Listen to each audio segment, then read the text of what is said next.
Hello friends, welcome back to my YouTube channel.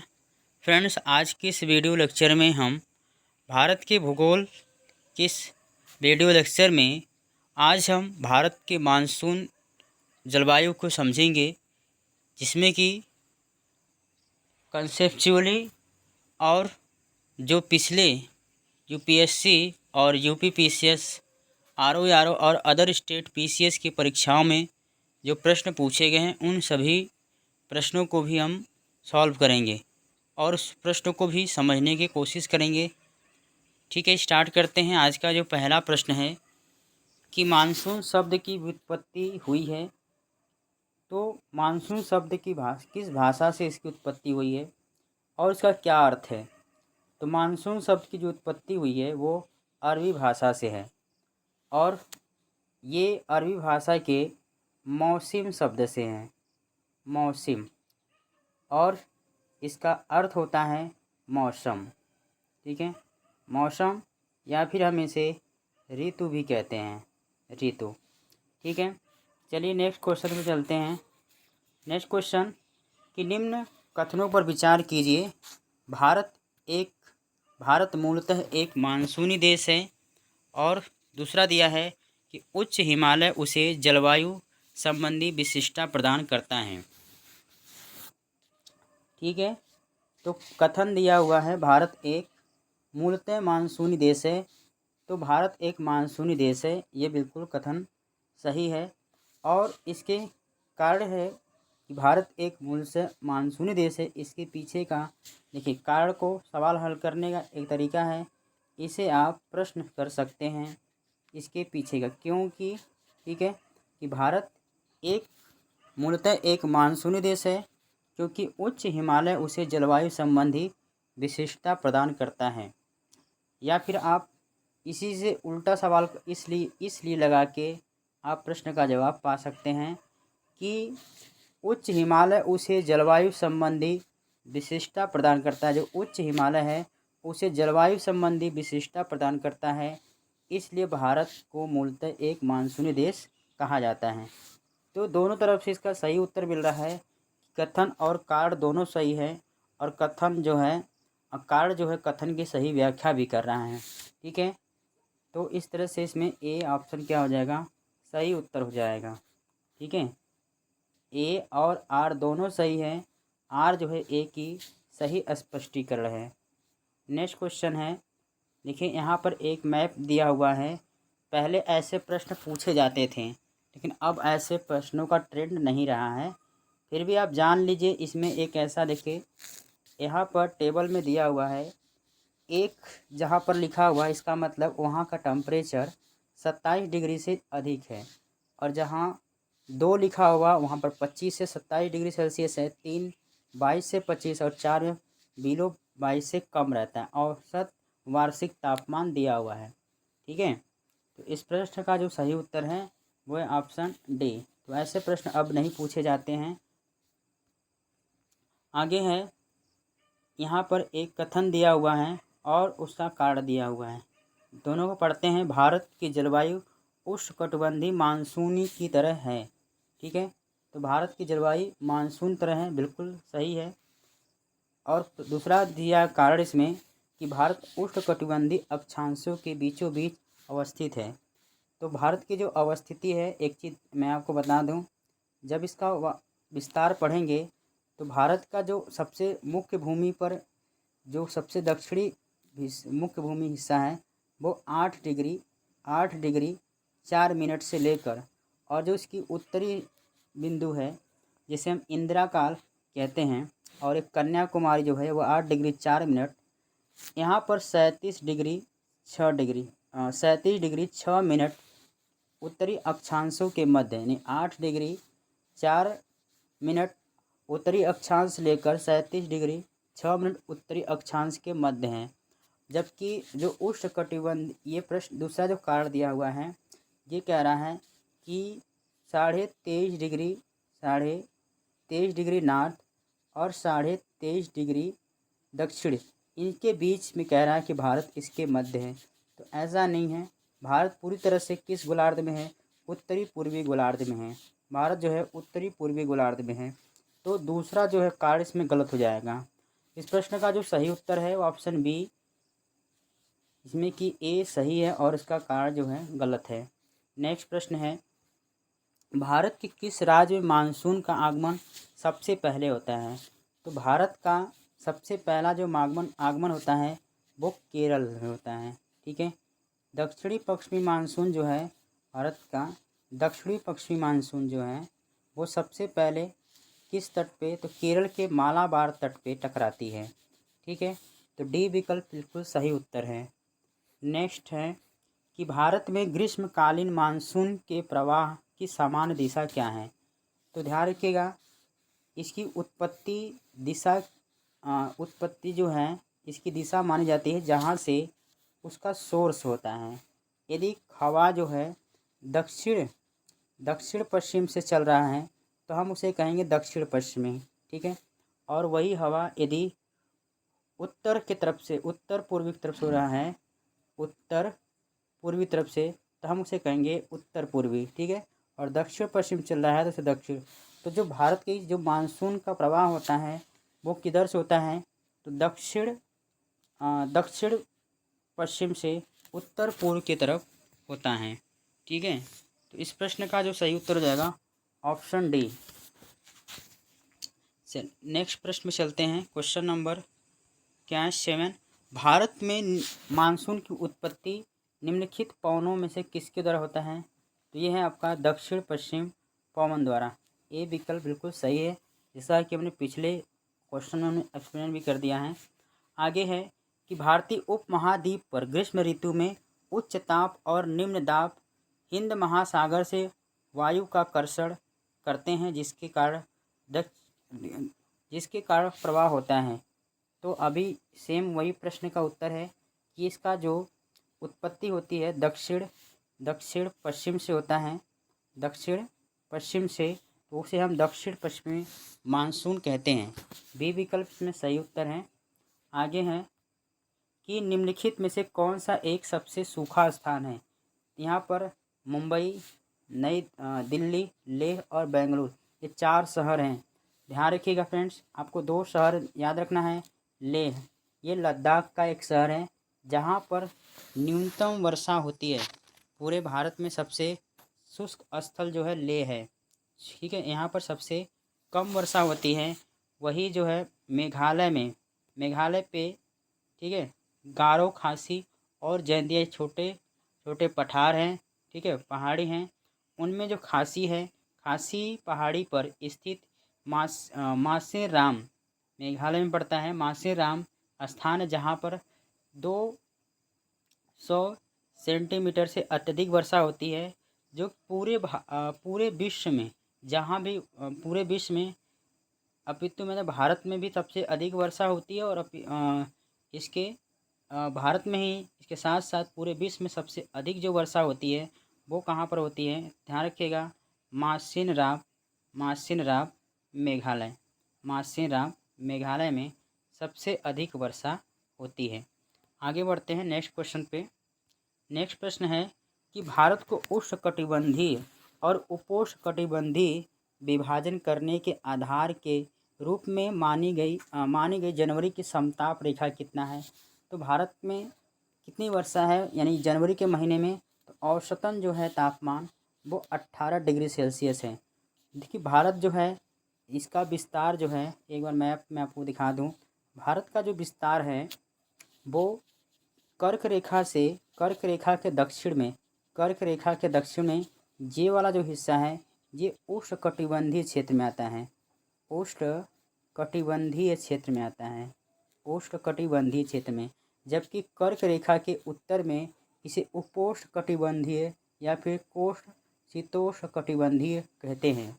ठीक है, तो भारत में उष्णकटिबंधीय और उपोष्णकटिबंधीय विभाजन करने के आधार पर रूप में माने गए जनवरी का जो समताप रेखा है यहाँ पर लगभग 18 डिग्री सेल्सियस होता है।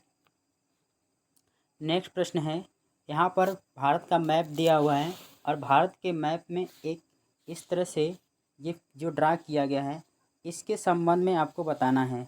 ठीक है, यहाँ पर पूछा जा रहा है कि जो छायांकित भाग हैं ये जुलाई के महीने की यहाँ पर प्रश्न दिया है कि जुलाई माह के लिए मध्य तापमान परिवर्तित कितनी तापमान होती है, तो 25 डिग्री सेल्सियस से लेकर 27 डिग्री टेम्परेचर होता है, 27.5 डिग्री सेल्सियस के बीच में होता है। बी विकल्प बिल्कुल सही उत्तर है। आगे बढ़ते हैं। भारत के किस भाग में सर्वाधिक दैनिक तापांतर होता है? दैनिक तापांतर का मतलब होता है कि 24 घंटे के अंदर सबसे अधिक तापमान, सबसे अधिक तापमान, सबसे अधिक तापमान और सबसे कम तापमान, इन दोनों का जो अंतर होता है वही क्या कहलाता है? दैनिक तापांतर। तो दैनिक तापांतर सबसे अधिक हमको राजस्थान के मरुस्थलीय क्षेत्रों में देखने को मिलता है। ठीक है, सर्वाधिक जो दैनिक तापांतर हमें देखने को मिलता है वो कहाँ पर? तो राजस्थान के मरुस्थलीय क्षेत्र में, क्योंकि यहाँ पर दिन के समय तापमान बहुत अत्यधिक हो जाता है और रात के समय यहाँ का तापमान जो होता है बहुत ज़्यादा गिर जाता है। ठीक है, तो ये है आपका राजस्थान का मरुस्थलीय क्षेत्र है। नेक्स्ट क्वेश्चन पे चलते हैं। नेक्स्ट प्रश्न है कि तमिलनाडु में मानसून के सामान्य महीने कौन से होते हैं?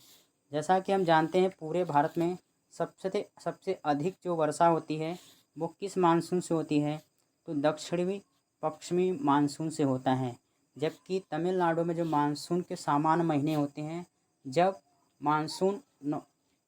मानसून वापस यानी उत्तरी पूर्वी मानसून जब मानसून लौट रहा होता है तब यहाँ पर वर्षा होती है।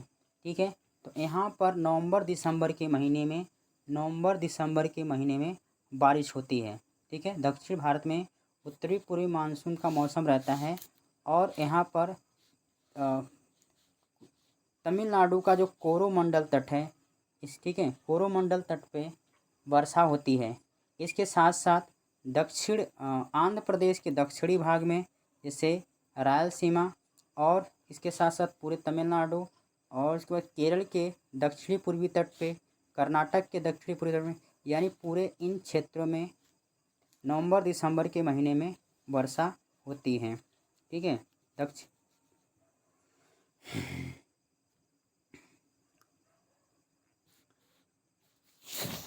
चलिए आगे बढ़ते हैं।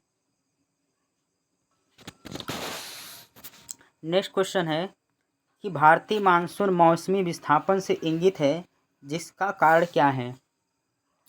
तो इसके पीछे का जो मुख्य कारण है वो स्थल तथा समुद्र की विविधि तापन, यानी कहने का आशय यह है गर्मी के दौरान क्या होता है, जो स्थल भाग है वो बहुत जल्दी गर्म हो जाता है, जबकि जो जल वाला हिस्सा है वो देर से गर्म होता है और देर से भी ठंडा होता है। तो इनके जो बीच के स्थल और समुद्र के जो अंतर है, क्योंकि जहाँ पर स्थल ठंडा होगा, ठंडे वाले भाग में वहाँ पर उच्च दाब उत्पन्न होता है, उच्च दाब, जबकि जो गर्म होता है वो निम्न दाब होता है, जिससे कि वहाँ की हवाएं ऊपर उठती हैं और हवाएं जब ऊपर उठती हैं तो इन हवाओं को भरने के लिए जो ठंडी हवाएं हैं, उच्च दाब है, वो उनकी तरफ क्या करती हैं? मूव करती हैं। ठीक है, तो ए ऑप्शन सही है। आगे बढ़ते हैं। नेक्स्ट क्वेश्चन है कि निम्नलिखित कथनों पर विचार कीजिए। दक्षिण भारत से उत्तर भारत को मानसून की अवधि क्या होती है? घटती है, यानी इस तरफ बढ़ने से कि मानसून में क्या होता है, अवधि में क्या होता है? घटता है। फिर दूसरा कह रहा है कि उत्तर भारत के मैदान में वार्षिक वृष्टि की मात्रा पूर्व से पश्चिम की ओर घटती है। बिल्कुल सही है, दोनों कथन ही सही है इसमें। ठीक है, पहला भी कथन सही है कि दक्षिण से उत्तर जाने पर भी घटता है और पूरब से पश्चिम की ओर भी जाने पे मानसून की अवधि क्या होती है? घटती है। ठीक है, तो इस प्रश्न का जो सही उत्तर है ऑप्शन सी हो जाएगा। एक और दोनों सही उत्तर हैं। ठीक है, आगे है भारत के मानसून का पूर्वानुमान करते समय कभी कभी समाचारों में IOD शब्द आता है। IOD यानी इंडियन ओशन डाइपोल के संदर्भ में निम्नलिखित कथनों पर विचार कीजिए। ठीक है, तो IOD परिघटना उष्णकटिबंधीय पश्चिमी हिंद महासागर एवं उष्णकटिबंधीय पूर्वी प्रशांत महासागर के बीच सागर पृष्ठ तापमान के अंतर से विशेषित होती है। दूसरा दिया हुआ है कि IOD परिघटना मानसून पर एल नीनो के असर को प्रभावित करता है। ठीक है, तो मानसून को प्रभावित करने वाले ऐसे कुछ कारण हैं जिसे अल नीनो और ला नीनो कहा जाता है। ठीक है, तो इनमें जो देखिए पहला तो इसमें दूसरा तो सही है क्योंकि मानसून पर इसका प्रभाव पड़ता है। पर अब यहाँ दिया है पश्चिमी हिंद महासागर एवं उष्णकटिबंधीय पूर्वी, तो ये जो दिया है पूर्वी प्रशांत महासागर, तो यही आपका गलत दिया है। प्रशांत महासागर के जगह क्या होना चाहिए कि हिंद महासागर के बीच सागर पृष्ठ तापांतर के अंतर से विशेषित होता है। इसमें जो दूसरा पहला कथन इसमें गलत हो जाएगा, केवल 2 बिल्कुल सही उत्तर हो जाएगा। आगे है कि आगरा और दार्जिलिंग एक ही अक्षांश पर स्थित है, किंतु जनवरी में आगरा का तापमान कितना होता है 16 डिग्री टेम्परेचर, वहीं दार्जिलिंग में 4 डिग्री सेल्सियस होता है। ठीक है, तो अब कारण दिया हुआ है क्यों ऐसा अंतर होता है, तो ऊंचाई के साथ तापमान घटता है, बिल्कुल सही है। और विरल वायु के कारण मैदानी प्रदेशों की तुलना में पर्वतीय प्रदेश अधिक ठंडे रहते हैं। तो इसमें जो प्रश्न में दोनों दिया है इसमें दोनों ही सही है, यानी ए और आर दोनों सही हैं और ये एक दूसरे को सही व्याख्या भी कर रहा है। ठीक है, चलिए आगे बढ़ते हैं। नेक्स्ट क्वेश्चन, अमृतसर एवं शिमला लगभग एक ही अक्षांश पर स्थित हैं, परंतु उनकी जलवायु में भिन्नता का कारण क्या है। तो भिन्नता का कारण है कि उनकी ऊंचाई में अंतर, क्योंकि आप देखेंगे तो अमृतसर जो है पंजाब का एक शहर है और ये जो शिमला है ये आपका हिमाचल प्रदेश, दोनों एक ही अक्षांश पे पड़ते हैं, लेकिन जो शिमला है वो ऊंचाई पर स्थित है, जबकि आपका पंजाब में अमृतसर जो है मैदानी भाग में है।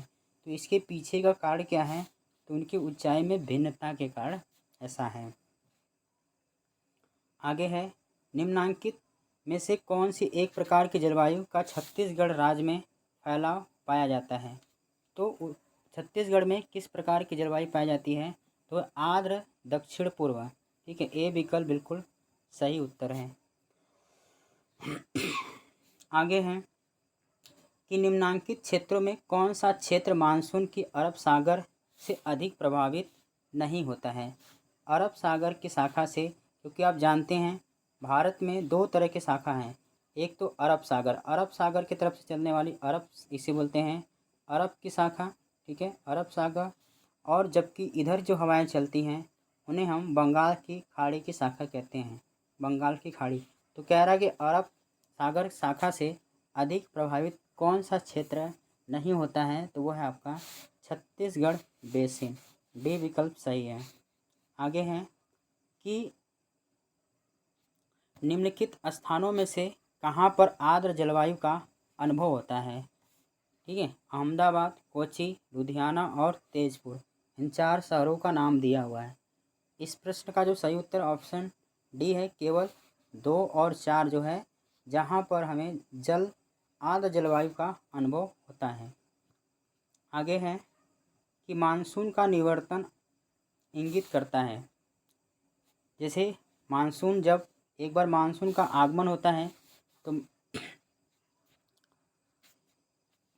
चलिए आगे देखते हैं कि मानसून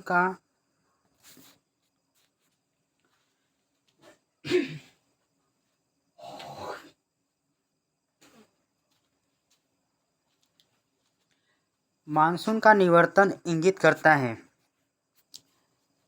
जैसा कि आप जानते हैं कि दक्षिणी पश्चिमी मानसून है, उन्हें 2 भागों में बांट देते हैं, दक्षिणी पश्चिमी मानसून को। इसमें पहला जो होता है मानसून का आगमन, तो मानसून का आगमन कब से माना जाता है?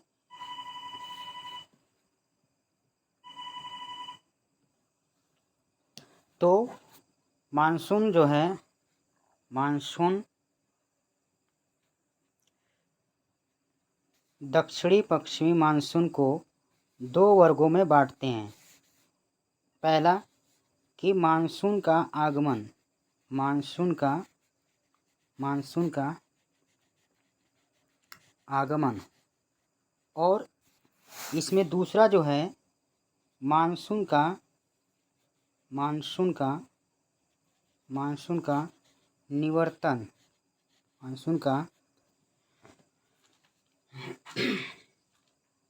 मानसून का निवर्तन। तो मानसून का आगमन जो है ये 1 जून से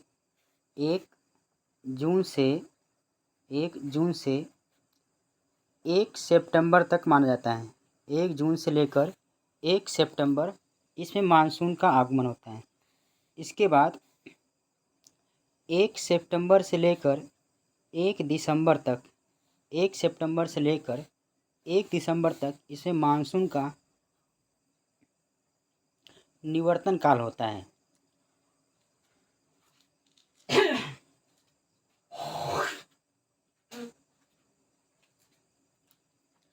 तो मानसून का निवर्तन जो है इंगित करता है क्या चीज़? साफ आकाश से, सही है, बंगाल की खाड़ी में अधिक दाब परिस्थिति से और स्थल पर तापमान के बढ़ने से। ठीक है, इसमें जो सही उत्तर हो जाएगा वो है ऑप्शन सी, 1, 2 और 3, यानी तीनों इसमें क्या हैं? सही हैं। नेक्स्ट प्रश्न चलते हैं। नेक्स्ट क्वेश्चन है कि निम्नलिखित कथनों पर विचार कीजिए। पूरे वर्ष यानी 30 डिग्री नॉर्थ और साउथ, 60 डिग्री साउथ अक्षांशों के बीच बहने वाली हवाएं पछुआ हवाएं वेस्टर्लीज कहलाती हैं। दूसरा दिया है कि भारत के उत्तरी पश्चिमी क्षेत्र में शीतकालीन वर्षा लाने वाली वायु आर्द्र वायु संहिता यानी मॉइस्ट एयर मासेस पछुआ हवाओं के भाग हैं। तो इसमें प्रश्न का उत्तर क्या होना चाहिए? इसमें सिर्फ आपका जो सही उत्तर है वो है 2। ठीक है, दूसरा कथन सही है। जो दिया है इसमें 30 डिग्री नॉर्थ से 60 डिग्री साउथ की मध्य, तो पूरी तरह से वेस्टर्लीज हवाएं नहीं होती हैं, ध्यान रखिएगा। यदि 30 डिग्री से 60 अक्षांशों के मध्य दोनों गोलार्धों में पछुआ पवनें चलती हैं। ठीक है, ये जो विकसित होती है वो 40 डिग्री से लेकर 65 डिग्री के मध्य दोनों गोलार्धों में ये विकसित होती हैं। ठीक है, तो पूरे वर्ष जो है 30 डिग्री नॉर्थ से लेकर 60 डिग्री साउथ अक्षांशों के बीच बहने वाली हवाएं पछुआ हवाएं वेस्टर्लीज कहलाती हैं। तो अभी जैसा कि हमने बताया कि दोनों गोलार्धों में यानी उत्तरी और दक्षिणी गोलार्धों में 40 से 65 अक्षांशों के मध्य जो होता है दोनों तरफ वेस्टर्लीज हवाएं चलती हैं।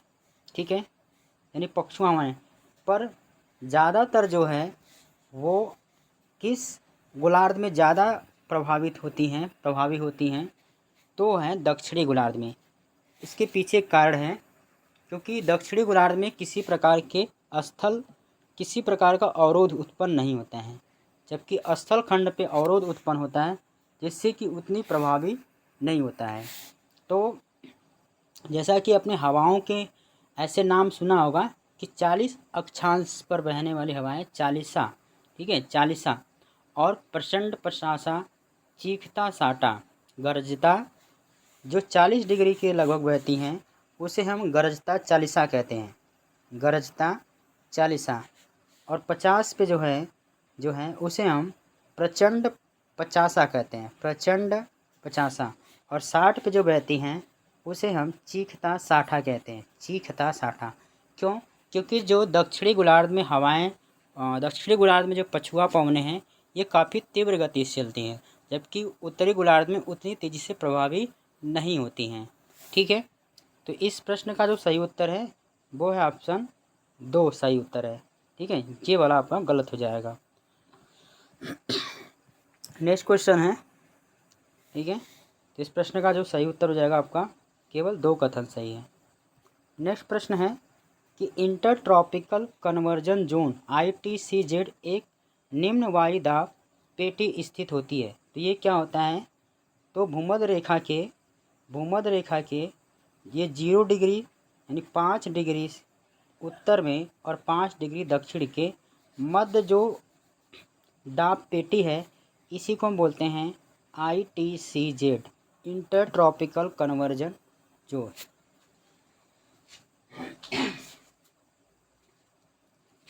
तो ये कहाँ पर देखने को मिलता है?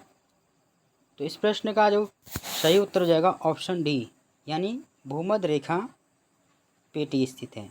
ठीक है, आगे बढ़ते हैं नेक्स्ट प्रश्न पे कि राजस्थान में मई जून महीनों में उत्पन्न होने वाली धूल भरी आंधियों के लिए उत्तरदायी है। तो कुछ स्थानों पर संवहनी धाराओं की उत्पत्ति, दूसरा दिया है कि अरावली पहाड़ियाँ दक्षिणी पश्चिमी हवाओं के समांतर, और तीसरा दिया हुआ है अति तीव्रगामी पूर्वी हवाओं की उत्पत्ति से। तो इस प्रश्न का सही उत्तर क्या होना चाहिए? तो ध्यान रखिए कि प्रश्न को ध्यान से एक बार पढ़ लीजिए। राजस्थान में मई जून के महीनों में जो धूल भरी आंधी चलती है उसके पीछे का जिम्मेदार कारक क्या है? तो इस प्रश्न का जो सही उत्तर है कि कुछ स्थानों पर संवहनी धाराओं की उत्पत्ति होने से। ठीक है, तो इसमें जो है डी विकल्प सही है इसकी। और अरावली पहाड़ियाँ दक्षिणी पश्चिमी हवाओं के समांतर हैं, लेकिन इसके लिए धूल भरी आंधियाँ जिम्मेदार नहीं हैं। इसके पीछे का जो जिम्मेदार है तो यहाँ पर दक्षिणी पश्चिमी मानसून से राजस्थान में बारिश नहीं होती, ये इसके उत्तरदायी है बारिश न होने के कारण। बाकी अति तीव्रगामी पूर्वी हवाओं की उत्पत्ति तो ऐसा नहीं, केवल इसमें कथन जो है डी यानी एक केवल एक सही है। आगे हैं राजस्थान में बहुत कम वर्षा होती है। तो क्यों यहाँ पर वर्षा कम होती है? तो इसके पीछे का जो प्रमुख कारण है वो देखिए, इसमें एक से देखिए मानसून इस क्षेत्र में पहुँचने में असफल रहता है या बहुत देर से पहुँचता है। यहाँ पर बहुत गर्मी होती है, यहाँ जल उपलब्ध नहीं है और इस प्रकार हवाएं शुष्क रहती हैं। हवाएं किसी प्रकार की बाधाओं को पार नहीं करती, जिसके कारण ठंडा होने के लिए आवश्यक ऊंचाई नहीं प्राप्त होती। देखिए इसमें इस प्रश्न का जो सही उत्तर ऑप्शन ई, इसमें उपरोक्त में से एक से अधिक कारण हैं। आगे हैं निम्न ऋतुओं को भारतीय कैलेंडर के अनुसार कालानुक्रम व्यवस्थित कीजिए। कालानुक्रम में व्यवस्थित कीजिए। तो इसे किस प्रकार डिवाइड किया गया है? तो इनमें सबसे पहले कौन से महीने आएंगे बताइए जरा। तो बसंत ऋतु आएगा, बसंत ऋतु के बाद इसमें ग्रीष्म ऋतु, वर्षा 28 बसंत ऋतु, ग्रीष्म ऋतु, फिर वर्षा ऋतु और उसके बाद शरद ऋतु आएगा। ठीक है, बसंत पहले, फिर ग्रीष्म ऋतु, फिर वर्षा ऋतु, उसके बाद शरद, यानी इसमें बी विकल्प क्या है सही उत्तर है। आगे हैं कोपेन ने भारत के विशाल मैदान की जलवायु के लिए निम्नलिखित में से कौन से शब्दों का प्रयोग किया था? तो कोपेन के जलवायु को जब आप अध्ययन करेंगे इससे मालूम चलेगा कि भारत के विशाल मैदानों की जलवायु के लिए किस शब्दों का प्रयोग किया है उन्होंने। तो CWG का प्रयोग किया है और इसका अर्थ होता है शुष्क शीत वाला मानसूनी प्रकार की जलवायु। आगे हैं कि कोपेन के जलवायु वर्गीकरण के अनुसार निम्न में से कौन सा उत्तरी बंगाल सहित उत्तर पूर्वी भारत का उपयुक्त वर्णन मिलता है? तो वो है आपका शुष्क सर्दी सहित आर्द्र उपोष्ण जलवायु, जिसे हम CWG से डिनोट करते हैं। अगला प्रश्न है कि कोपेन की जलवायु वर्गीकरण के अनुसार उत्तर बिहार की जलवायु किससे प्रदर्शित की जाती है? इस प्रश्न का जो सही उत्तर है ऑप्शन ए CWG। ठीक है, CWG। अगला प्रश्न है कि भारत की सर्वाधिक वर्षा मुख्यतः किस मानसून से प्राप्त होती है? तो भारत में सबसे अधिक वर्षा जो है दक्षिणी पश्चिमी मानसून से प्राप्त होती है।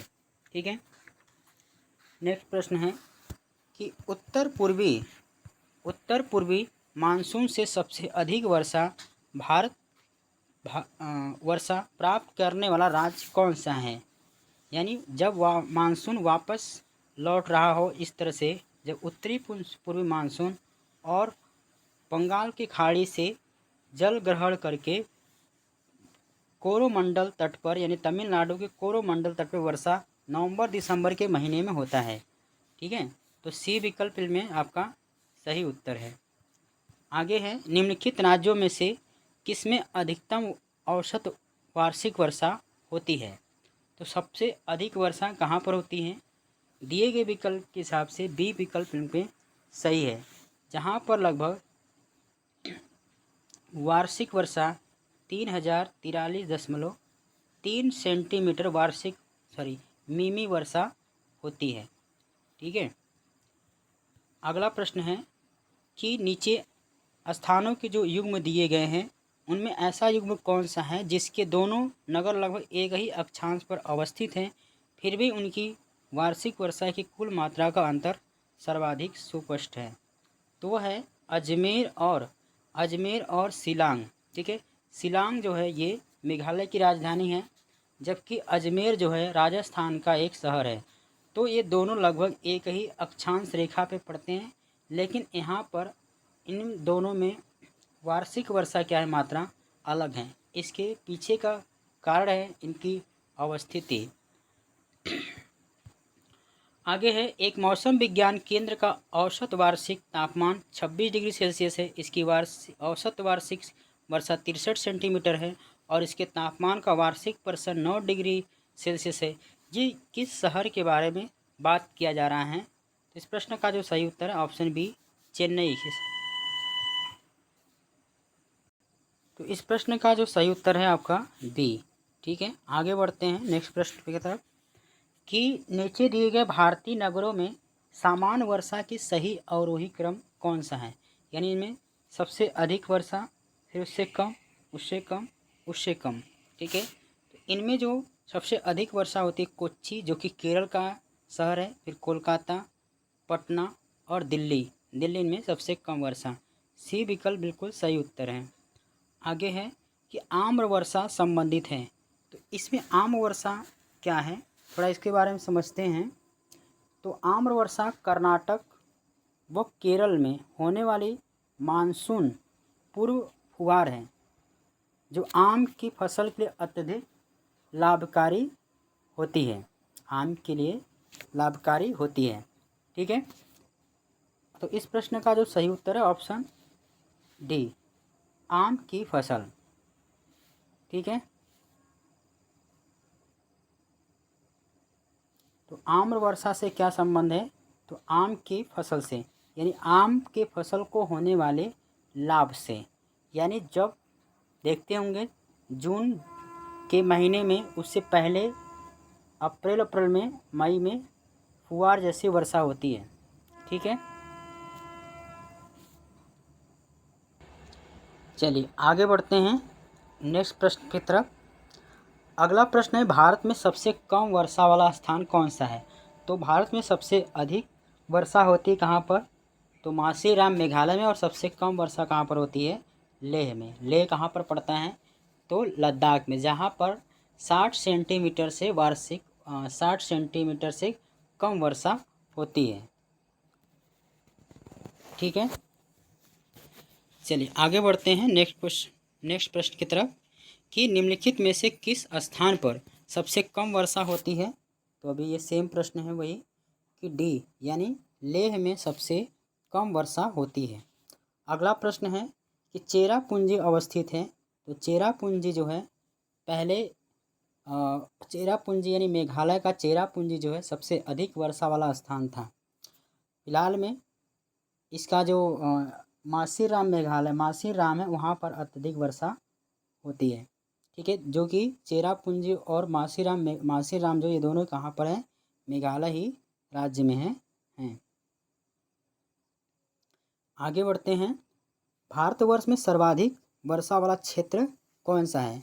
तो इनमें पश्चिमी घाट, हिमालय क्षेत्र और मेघालय जो है पूरे भारतवर्ष में सबसे अधिक वर्षा वाला स्थान है। आगे बढ़ते हैं नेक्स्ट प्रश्न की तरफ कि भारत में वर्षा का अधिक होते हुए भी ये देश प्यासी धरती समझा जाता है। इसका कारण क्या है। वर्षा के पानी का तेजी से बह जाना, वर्षा के पानी का शीघ्रता से भाप बनकर उड़ जाना, वर्षा का कुछ थोड़े ही महीनों में जोर होना। इनमें सभी उपरोक्त सभी कारण इसके सही हैं, क्योंकि हम जानते हैं कि वर्षा बहुत तेज़ी से होती है और उसको हम संचय नहीं करते हैं, वो बहकर नदियों के माध्यम से महासागर में पहुंच जाता है। और वर्षा का जो तापमान अत्यधिक होने से शीघ्र भाप बनकर उड़ जाना या फिर कुछ थोड़े ही महीनों में बारिश होने का, तो इससे क्या होता है, भारत तो में वर्षा अधिक होती है लेकिन पानी को अवशोषित या फिर संचय नहीं कर पाती है। ठीक है, तो इसमें सही डी विकल्प बिल्कुल सही उत्तर है। नेक्स्ट प्रश्न में चलते हैं कि निम्नलिखित में से कौन सी जल प्रबंधन युक्ति भारत में लागत अधिकतम लाभ देने वाली है। लागत अधिकतम लाभ देने वाली कौन सी जल प्रबंधन युक्ति है। तो डी विकल्प बिल्कुल सही है। जल का पुनर्चक्रण और पुनः उपयोग करना बहुत ज़रूरी है।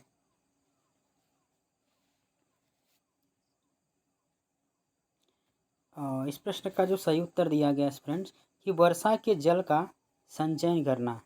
ये देखिए वैसे देखा जाए तो इनमें सभी, लेकिन इनमें जो पूछा गया है अधिकतम लाभ देने वाली, ठीक है, तो इनमें जो सबसे अधिक है वर्षा के जल का संचयन करना ज़्यादा अधिक लाभ देने वाली युक्ति हो सकती है। आगे है झारखंड में वर्षा किस मानसून से होती है। तो झारखंड में सबसे अधिक वर्षा किन मानसून से होगा, तो वह है आपका दक्षिणी पश्चिमी मानसून से। भी विकल्प बिल्कुल सही उत्तर हो जाएगा। चलिए आगे बढ़ते हैं नेक्स्ट प्रश्न की तरफ। अगला प्रश्न है, यहाँ पर देखिए एक मानचित्र दिया हुआ है और उसमें एक छायांकित भाग है। उन छायांकित भागों में वर्षा की मात्रा को दिखाया गया है। इनमें कितनी वर्षा होती है। तो ये भाग है जहाँ पर 100 से 150 सेंटीमीटर 100 से 150 सेंटीमीटर वार्षिक वर्षा होती है। ठीक है, तो ये हो जाएगा ऑप्शन ए बिल्कुल सही उत्तर हो जाएगा। आगे बढ़ते हैं नेक्स्ट प्रश्न की तरफ।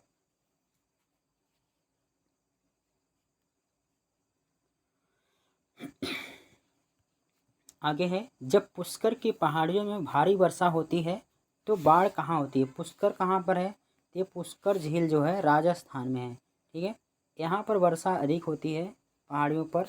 ये बाढ़ का प्रभाव राजस्थान के किस ज़िले में देखने को मिलता है। तो ये आपका बालतोरा में। ठीक है, आगे बढ़ते हैं नेक्स्ट प्रश्न की तरफ कि नीचे दिए देखें कुछ एक कथन दिया हुआ है, उसका कार्ड दिया हुआ है कि गंगा के मैदान में यदि कोई पश्चिम और उत्तर पश्चिम की ओर चले तो मानसून वर्षा घटती हुई मिलेगी। बिल्कुल सही है।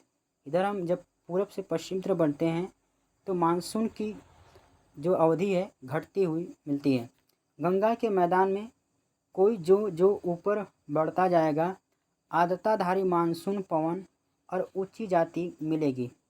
ध्यान से दोनों कथन और कार्य को पढ़िएगा कि गंगा के मैदान में ये तो बात सही है कि जैसे जैसे हम पूरब से पश्चिम की तरफ बढ़ेंगे इसमें मानसूनी वर्षा क्या है घटती हुई मिलेगी, क्योंकि गंगा के मैदानों में कोई ज्यों ज्यों ऊपर बढ़ता जाएगा आर्द्रताधारी मानसून पवन ऊंची जाती मिलेगी। यानी जो आर्द्रधारी है मानसून पवन, ये ऊंची होती जाती है। इसके इसके पीछे कारण है कि उनमें नमी घटती हुई है। जब नमी घट जाएगी तो इनमें वर्षा क्या होगी, कम होगी। ठीक है, दोनों इसमें कथन और कार्य दोनों सही है और उसकी सही व्याख्या भी कर रहा है। आगे हैं कि यहाँ पर एक लाइन खींचा हुआ है। ये लाइन क्या दिखा रहा है, तो ये जो मानचित्र में दिखाया गया है लाइन, इसे हम कहते हैं एक अखिल भारतीय, यानी पूरे भारत में ये जल विभाजक का काम करता है, जल विभाजक का। ठीक है,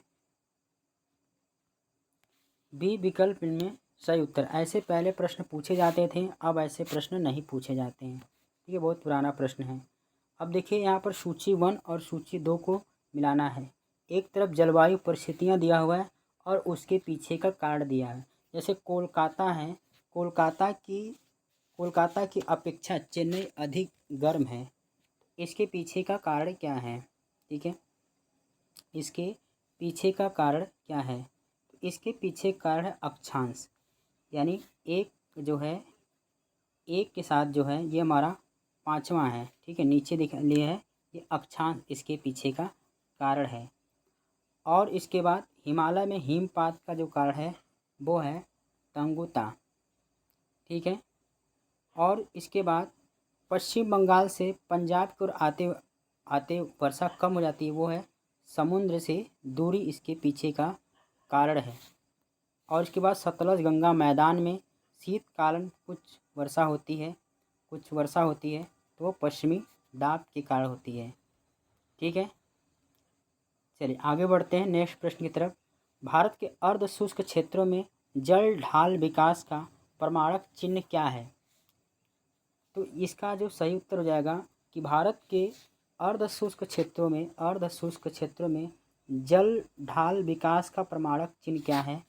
तो वो हो जाएगा मौसमी नदियों से जल का तटबंधी करके जलाशयों को तंत्र स्थापित करना।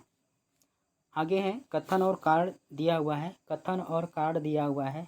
कथन है कि भारत में अंतर्देशीय जल मार्गों का पर्याप्त विकास नहीं हुआ है और भारत के इसके पीछे कारण है कि भारत के अधिकतर भागों में वर्षा साल के 4 महीनों में ही होता है। बिल्कुल सही है।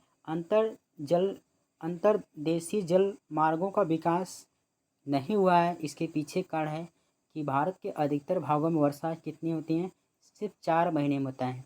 यदि नदियों में जल पर्याप्त मात्रा में नहीं होगा तो अंतर्देशीय जल मार्गों का विकास उतनी अच्छे से नहीं हो पाएगा। ठीक है, क्योंकि जहाज रानी या फिर जहाज चलाने के लिए जल की आवश्यकता होनी जरूरी है। इसमें कथन और कारण दोनों सही है, उसकी सही व्याख्या भी कर रहा है। आगे है चेरापूंजी कहाँ पर स्थित है? तो चेरापूंजी है किस पहाड़ी पर? तो चेरापूंजी खासी पहाड़ी पर स्थित है। आगे है कि दक्षिण पश्चिम मानसून काल में निम्नलिखित स्थानों में सबसे कम वर्षा होती है। तो दिए गए विकल्प के हिसाब से सबसे कम वर्षा वाला जो स्थान इनमें है वो है चेन्नई। किस मानसून से? दक्षिण पश्चिमी मानसून से। इसके पीछे का कारण है क्योंकि जब मानसून दक्षिण पश्चिमी मानसून होता है तो ये वाला हिस्सा दक्षिण पश्चिमी मानसून के समानांतर पड़ता है। जब यही उत्तरी पूर्वी मानसून लौटते समय तो इस तट पर टकराने के बाद उत्तरी पूर्वी मानसून से चेन्नई में वर्षा होती है। ठीक है, आगे है कि भारत के उत्तरी मैदानों में शीत ऋतु में वर्षा होती है। तो कब होती है?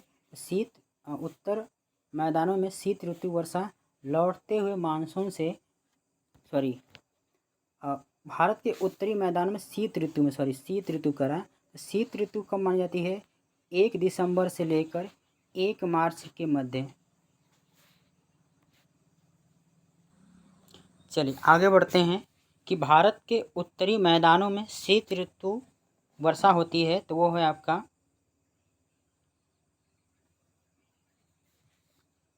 पश्चिमी विक्षोभ से शीत ऋतु में। और शीत ऋतु कब मानी जाती है?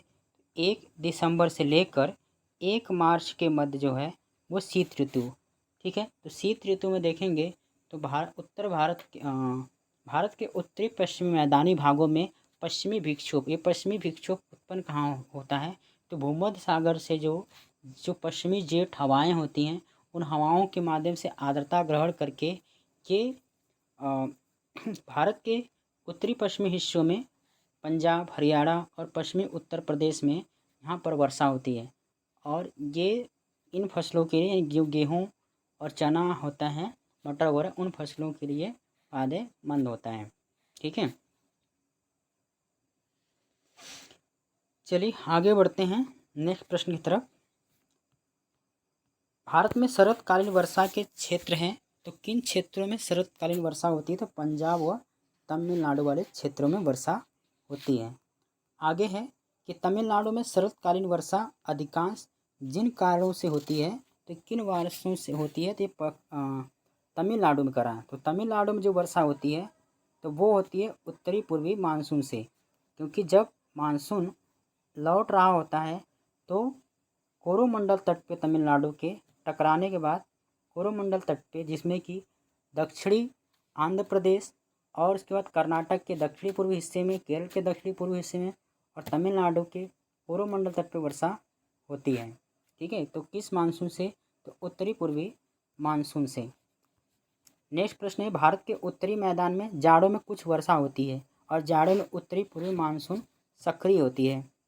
तो इसमें देखिए, भारत के उत्तरी मैदानों में जाड़ों में कुछ वर्षा होती है, तो बिल्कुल सही है। लेकिन ये वर्षा किस वजह से होती है? तो पश्चिमी विक्षोभ की वजह से होती है, न कि उत्तरी पूर्वी मानसून से होती है। तो कथन और कारण, हाँ, जाड़े में उत्तरी पूर्वी मानसून सक्रिय होता है, यानी कथन और कारण दोनों सही है। लेकिन ये जो कुछ वर्षा होती है उत्तरी मैदानों में, ये इसके पीछे एक कारण नहीं है, तो इसकी सही व्याख्या नहीं कर रहा है। ठीक है, कथन और कारण दोनों सही है, लेकिन आर जो है एक की सही व्याख्या नहीं कर रहा है। आगे है, निम्न राज्यों में से किस राज्य में जाड़े के मौसम में वर्षा होती है? तो तमिलनाडु में। ठीक है, अगला प्रश्न है कि भारत में निम्न में से किस तटीय प्रदेश में उत्तरी पूर्वी मानसून होती है? किस तट पे? तो कोरोमंडल तट। कोरोमंडल तट जो तमिलनाडु का जो तट है उसको हम कोरोमंडल तट कहते हैं। ठीक है, अगला प्रश्न है, कथन दिया है, प्रति चक्रवाती स्थितियाँ शीत ऋतु में तब बनती हैं जब वायुमंडलीय दाब उच्च होता है और वायु दाब निम्न होता है। ठीक है, तो ये बिल्कुल सही है। और इसके बाद उत्तर भारत में शीतकालीन वर्षा निम्न ताप वाली प्रति चक्रवात स्थिति पैदा होती है तब। तो ये तो गलत है। ठीक है, ए सही है पर आर गलत है। उत्तर भारत में जो वर्षा होती है वो उत्तर भारत में शीतकालीन वर्षा से निम्न ताप वाली प्रति चक्रवात से पैदा होती है, तो ये गलत है। ठीक है, बिल्कुल इसमें जो सही उत्तर होना चाहिए वो है ए सही है, परंतु आर गलत है। कि जो उत्तर भारत में जो वर्षा होती है वो किससे होती है? पश्चिमी विक्षोभ से होती है। ठीक है, अगला प्रश्न है कि भारत के निम्नलिखित में से किस क्षेत्र में शीतकाल में वर्षा होती है? शीतकालीन वर्षा होती है भारत के किस क्षेत्र में?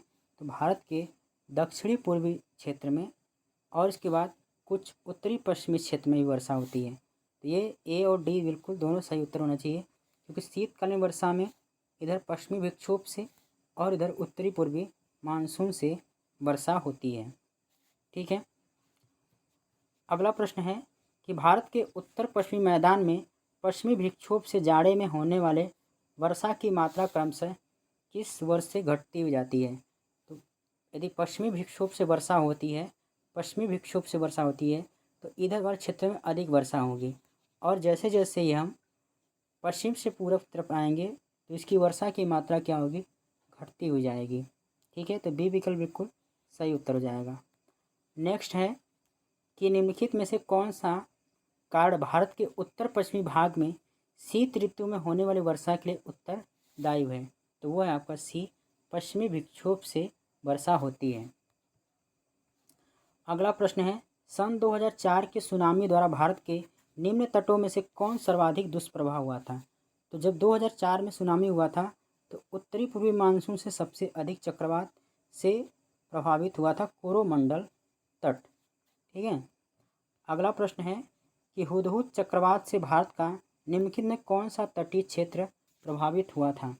तो हुदहुद चक्रवात से भारत का कौन सा, तो वह आंध्र प्रदेश का तट जो है इससे प्रभावित हुआ था। ये हुदहुद चक्रवात कब आया था, तो ये 2014 की घटना जो कि बंगाल की खाड़ी से उत्पन्न हुआ था। ठीक है। आगे बढ़ते हैं नेक्स्ट प्रश्न की तरफ कि भारत में सुनामी वार्निंग सेंटर कहाँ पर स्थित है। तो ये है आपका हैदराबाद में। इसकी परिचालन शुरू कब किया गया था, तो 2005 से, याद रखना है। आगे है कि भारतीय मौसम विज्ञान विभाग स्थापित है, कहाँ पर स्थापित किया गया है, तो ये है आपका भारत की राजधानी नई दिल्ली में। अगला है सूची 1 और सूची 2 को मिलाना। एक तरफ प्राकृतिक आपदाएं दिया हुआ है और दूसरी तरफ प्रदेश दिया है। तो बाढ़ की समस्या किन भागों में होती है, तो ज़्यादातर ये उत्तर प्रदेश व बिहार के मैदानों में, और भूकंप जो है हिमालय के गिरिपात क्षेत्र में। सूखा ज़्यादातर जो होता है वो मध्य पूर्वी भारत में, और चक्रवात जो है झारखंड और उत्तरी उड़ीसा वाले क्षेत्र में ज़्यादातर होता है। ठीक है। चलिए आगे बढ़ते हैं, और 1 मिनट इसको मिला लिया जाए। सी का 4, ठीक है, डी का 2, ठीक है। चलिए आगे बढ़ते हैं नेक्स्ट प्रश्न की तरफ। कथन और कार्य दिया हुआ, हिमालय में भूस्खलन की आवृत्ति बढ़ी हुई है, बिल्कुल बढ़ा हुआ है। हाल के वर्षों में हिमालय में बड़े पैमाने पर खनन कार्य हुआ है। तो इस प्रश्न का जो सही उत्तर, दोनों सही है। इसके पीछे का कार्य भी सही है, क्योंकि हाल के दिनों में बड़े पैमाने पर खनन कार्य शुरू हो रहा है, जिससे कि हिमालय में भूस्खलन की आवृत्ति क्या है, बढ़ गई है। तो ये दोनों सही है और इसकी सही व्याख्या भी कर रहा है। चलिए नेक्स्ट प्रश्न चलते हैं कि बंगाल की खाड़ी के तटवर्ती क्षेत्रों में चक्रवात क्यों अधिक आते हैं। कारण दिया, बंगाल की खाड़ी में अधिक गर्मी के कारण बंगाल की खाड़ी के पानी में रसायन चक्रवातों के बनने में सहायक होते हैं। अंडमान और निकोबार की लंबी द्वीप श्रृंखला चक्रवातों को आरंभ होने के कारण बनती है, और शंक्वाकार होने के कारण बंगाल की खाड़ी के बने चक्रवात उत्तर की ओर चलते हैं। इस प्रश्न का जो सही उत्तर है वो है ऑप्शन ए विकल्प बिल्कुल सही है। बंगाल की खाड़ी में अधिक गर्मी होने के कारण, ठीक है, क्योंकि किसी भी चक्रवात के लिए उत्पन्न होने के लिए एक उपयुक्त यानी एक उपयुक्त दशाएं होनी चाहिए, जिसमें कि तापमान बहुत महत्वपूर्ण कारण है एक तरह से। पश्चिमी तट की तुलना में पश्चिमी तट कौन सी, यानी ये पश्चिमी तट है और ये पूर्वी तट है, तो पश्चिमी तट की तुलना में पूर्वी तट पर चक्रवात द्वारा अधिक प्रभावित होते हैं। कहता पश्चिमी तट की तुलना में जो पूर्वी तट है वो अधिक प्रभावित है। क्यों प्रभावित है, क्योंकि भारत का पूर्वी तट उत्तरी पूर्वी व्यापारिक हवाओं की श्रृंखला मेखला में पड़ता है। ठीक है, तो इसमें दोनों सही है, पर इसका सही व्याख्या नहीं कर रहा है। ठीक है, भारत पूर्वी तट उत्तरी पूर्वी व्यापारिक हवाओं की मेखला में पड़ता है, इस वजह से चक्रवात अधिक प्रभावित करता है, ऐसा नहीं है। कथन और कार्य दोनों सही है और इसकी सही व्याख्या नहीं कर रहा है। आगे है, महाराष्ट्र के कोयना क्षेत्र के निकट भविष्य में अधिक भूकंप प्रभावित होने की संभावना है।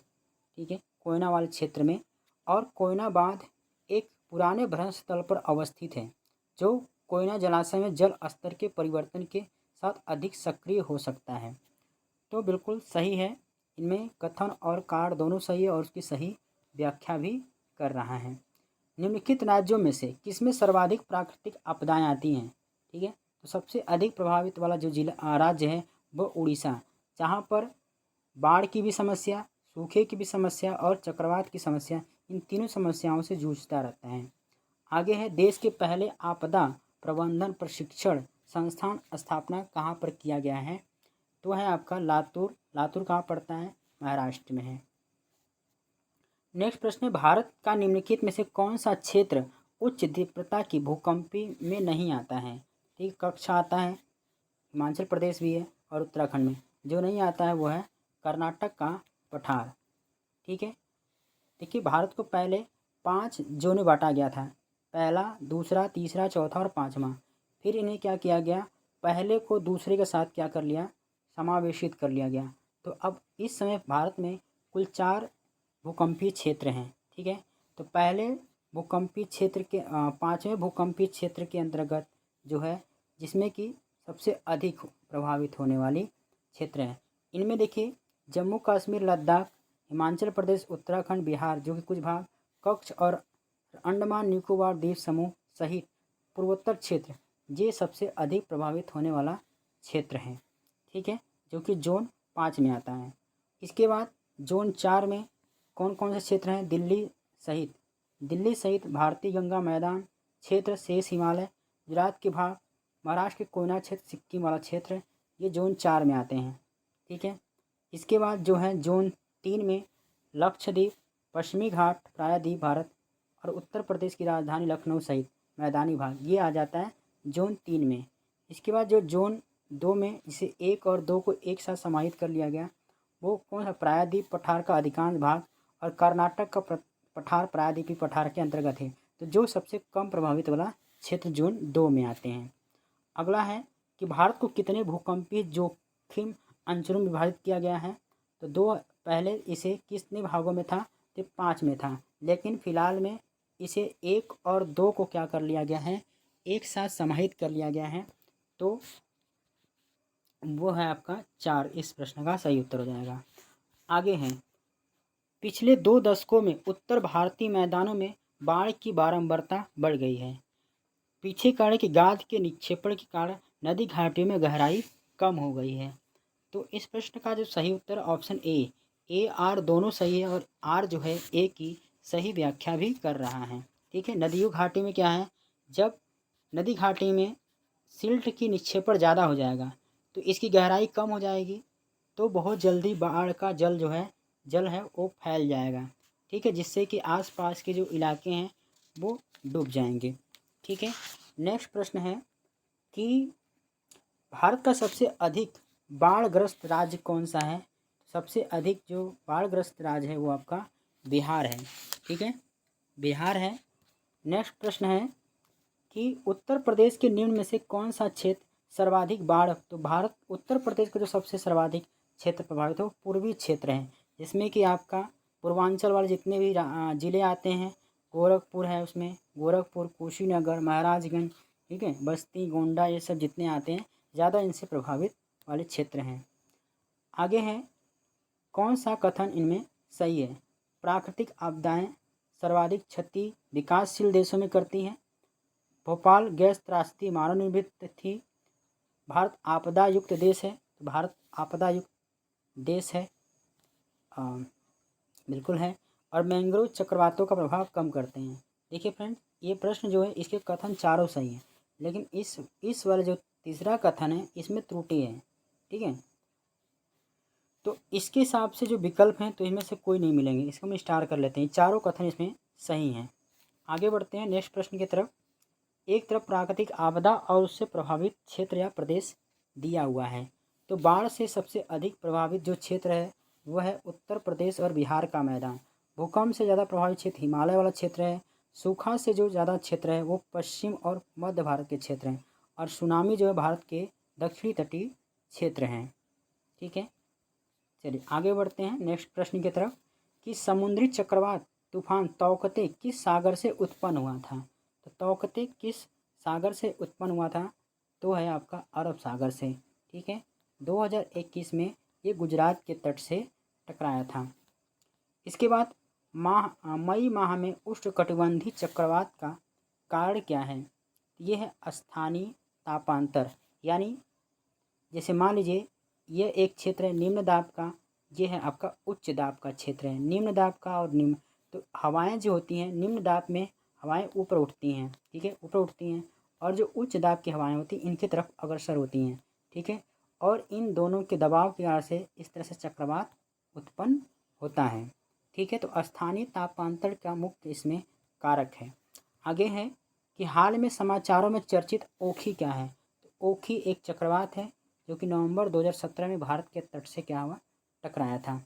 ठीक है, तो ये दोनों प्रश्न याद करने की ज़रूरत नहीं है, लेकिन इससे ये सीखने की आवश्यकता है कि जो चक्रवात आते हैं वो आपदा वाले प्रश्न में पूछे जाते हैं। तो चक्रवात जैसे प्रश्नों को भी हमें लेटेस्ट, जो चक्रवात तो हर साल ही आते हैं अरब सागर और बंगाल की खाड़ी में, तो उन्हें याद करने की आवश्यकता है। ठीक है फ्रेंड्स, तो ये रहे हमारे आज के, चूँकि भारतीय मानसून से संबंधित जो पिछले कुछ एग्ज़ामों में पूछे गए प्रश्न थे, उन सभी प्रश्नों पर हमने डिटेल से चर्चा करने की कोशिश किया है। क्योंकि हमारे पास सुविधाएं कम है, इस वजह से मैं बहुत ज़्यादा प्रश्नों को आपको एक्सप्लेन करने में मुझे थोड़ी सी दिक्कत हो रही है फ्रेंड्स। यदि आपको मेरी ये वीडियो आपको अच्छी लगे तो इसे आप लाइक और शेयर कर सकते हैं। अभी तक इस चैनल को सब्सक्राइब नहीं किया है तो सब्सक्राइब कर लीजिए। ठीक है फ्रेंड्स, हम जल्द ही अगले वीडियो लेक्चर में भारत की जितनी मिट्टियाँ हैं उन सभी मिट्टियों पर संबंधित प्रश्न लेकर आएंगे। ठीक है, चलिए फिर हम नेक्स्ट वीडियो मिलते हैं। तब तक के लिए जय हिंद, जय भारत, टेक केयर।